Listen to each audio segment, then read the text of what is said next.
It started as a convenience. Just a few words spoken into the air. But over time, those words began to shape the rhythm of modern life.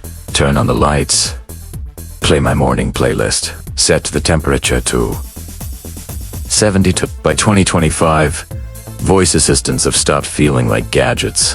They've become part of how homes breathe, react, and remember. For me, it all began with curiosity and a quiet living room waiting for its first command. The experiment begins. I decided to test them all. Alexa, Google Assistant, and Apple's Siri, each woven into a single apartment. 3 voices, 3 ecosystems, 1 mission. To see which truly understands how people live. I started simple. 3 identical smart bulbs, 3 identical plugs, 1 neutral ground, Alexa in the kitchen, Google in the living room, and Siri on my desk, each responsible for their own domain. It felt like hosting 3 polite, invisible guests. Alexa, the planner. Alexa was the first to speak up. Clear, confident, businesslike. Her strength was structure. She handled routines like clockwork.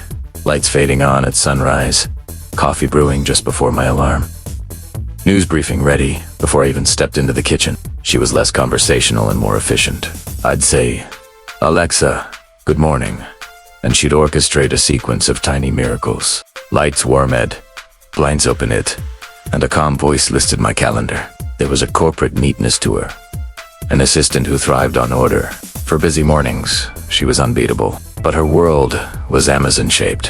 Her strengths tied to devices that spoke her native language. When I tried connecting a few third-party gadgets, she hesitated. Still, if precision was power, Alexa was the engineer of the house. Google Assistant, the conversationalist.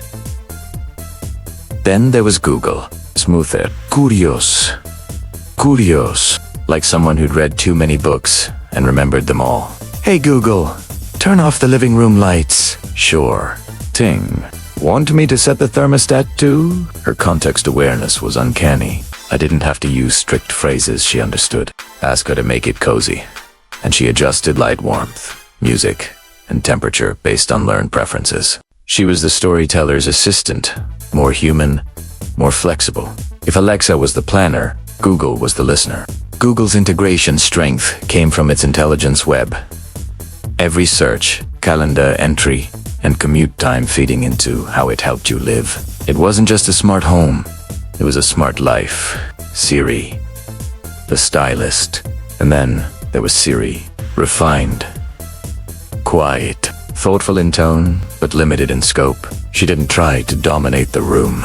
Instead, she worked beautifully in her ecosystem, smooth, private, visually elegant. With HomeKit, Siri felt like design meeting technology. Every action looked better, sounded cleaner, and synced effortlessly across devices. Privacy was her pride. All data encrypted, all processing local. I'd say, hey Siri, good night, and soft golden light faded behind closed blinds, as a calm sleep well echoed back. Minimal, comforting, contained. But Siri lived best inside Apple's walls. Cross-brand devices often needed workarounds, while Google and Alexa handled them effortlessly. Still, when it came to grace, Siri owned the room. The crossroads of 2025. Living with all 3 was like seeing 3 visions of the future unfold in real time. Alexa was the industrious city, structured and precise. Google was the sprawling network, adaptive and predictive.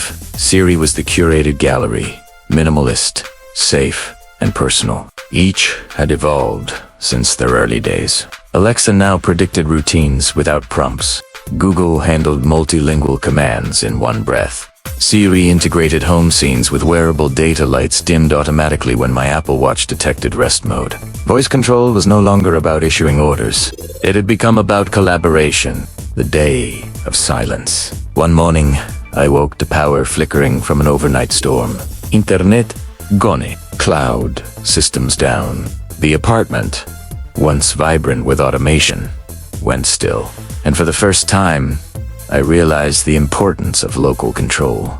Only Siri, with on-device intelligence, still recognized my commands. Google and Alexa waited quietly for a connection. That was the day I understood. Convenience is nothing without reliability. When everything came back online, I adjusted my system. Every assistant now had offline fallbacks, local routines, manual overrides, and redundancy built in. Smart doesn't always mean cloud. Sometimes it just means prepared. The unified voice. Over months, I stopped treating them as competitors and started treating them as collaborators. Each had its place. Alexa ran routines and smart appliances. Google managed knowledge, entertainment, and voice context. Siri anchored privacy and seamless device control. My home wasn't built around one ecosystem. It was a dialogue among three, balancing intelligence, comfort, and trust. In the end, voice-controlled living wasn't about choosing sides. It was about finding your rhythm, how you want your space to respond when you speak. Because in 2025, the best technology isn't the one that talks the loudest, it's the one that listens best. And when you step into a home where words shape warmth, sound, and light, you understand something profound. Voice isn't just control, it's connection.